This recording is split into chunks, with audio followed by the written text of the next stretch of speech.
Hello and welcome.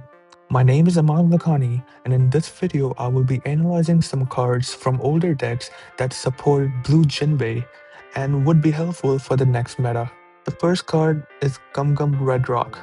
This is your answer to big threats that other removal can handle.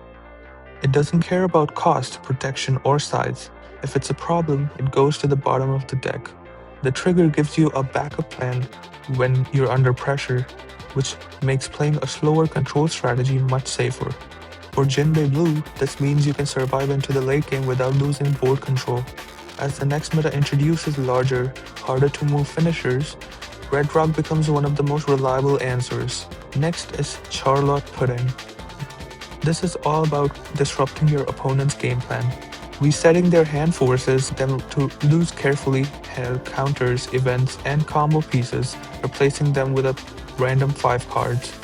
For Jinbe Blue, this creates a huge tempo window where you can safely attack, develop your board, or set up future turns. It's especially strong against control and combo decks that rely on holding specific cards. In a slower meta, where hand management is critical, Pudding becomes a powerful momentum swing.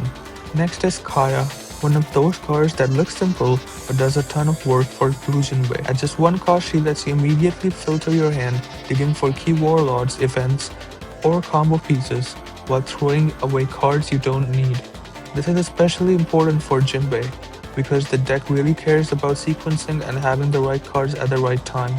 Kaya smooths with early turns and helps prevent awkward hands that slow you down. As the meta shifts slower and more control-focused, hand quality matters more than raw draw, and Kaya does that exactly. The 3000 words is a core removal tool that fits perfectly into blue Jinbe's control game plan. Instead of KOing it bottoms decks characters, which is used against decks that rely on recursion or on KO effects. The trigger makes it even better, giving you removal straight from life when you need it most. This helps Jinbe stabilize against mid-range pressure without overcommitting resources. In a meta where value engines and graveyard loops are more common, clean non-KO removal like this becomes extremely important. The last card in this list is Arlong. It brings something blue Jinbe doesn't always have: information and pressure. Seeing your opponent's hands lets you plan attacks more efficiently and avoid walking into events or counters. If they're building an event, Arlong can even turn that into life pressure, forcing awkward decisions. This makes opponents play more cautiously, which naturally slows them down.